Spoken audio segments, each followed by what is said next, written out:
புரட்சி கவிஞர் பாரதிதாசன் எழுதிய குடும்ப விளக்கின் பகுதி 5 இது. வாருங்கள் காணலாம். குடும்ப தலைவியானவள் தன் வீட்டின் வேலைகளை காலை பொழுதில் கவனிக்க ஆரம்பிக்கிறாளாம். அந்த தலைப்பிலேயே வீட்டு வேலைகள் என்று தலைப்பிட்டிருக்கிறார் பாரதிதாசன். பரந்தனள் பச்சை பசுங்கிளி மாடு கறந்தனள் வீட்டை நிறம் புரிந்தனள். பரபரப்புடன் தன் காலை வேலைகளை கவனிக்க ஆரம்பிக்கிறாள் தலைவி. தன் வீட்டு மாட்டிடம் பால் கறந்தாள். வீட்டை சுத்தம் செய்து ஒவ்வொரு வேலையாக செய்து முடிக்கிறாள் என்பதை நிறம் புரிந்தனள் என்று குறிப்பிடுகிறார் இதில். செம்பு தவளை செலும்புண் நாக்கினாள் பைம்புணல் தேக்கினாள். தண்ணீர் பிடித்து தேக்கி வைக்கும் குடத்தை சுத்தம் செய்து பின்பு அதில் நல்ல தண்ணீரை பிடித்து தேக்கி வைக்கிறார் என்பதை தேக்கினாள் என்று கூறுகிறார்.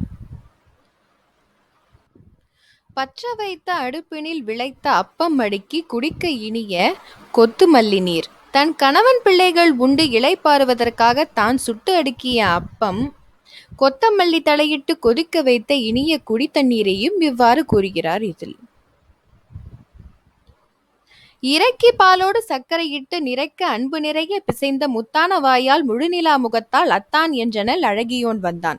காய்ச்சிய பாலை இறக்கி இதில் சர்க்கரையிட்டு அன்பு நிறைந்த வாயால் அழகிய நிலா போன்ற முகம் கொண்ட இல்லறத்தரசி அத்தான் என்று தன் கணவனை அழைத்தாள். அவள் கணவன் வந்தான். பேரழகியான இல்லத்தரசி என்பதால் அழகி என்றும் அவள் கணவன் என்பதால் அழகியோன் என்றும் கூறுகிறார் கவிஞர். பரந்தனள் பச்சை பசுங்கிளி மாடு கறந்தனள் வீட்டை நிறம் புரிந்தனள்.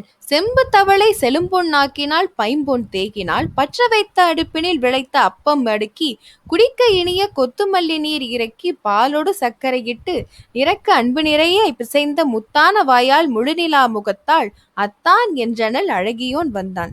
எவ்வளவு அழகான கவிதை இல்ல? நெக்ஸ்ட் எபிசோட்ல பார்க்கலாம். அதுவரை நன்றி, வணக்கம்.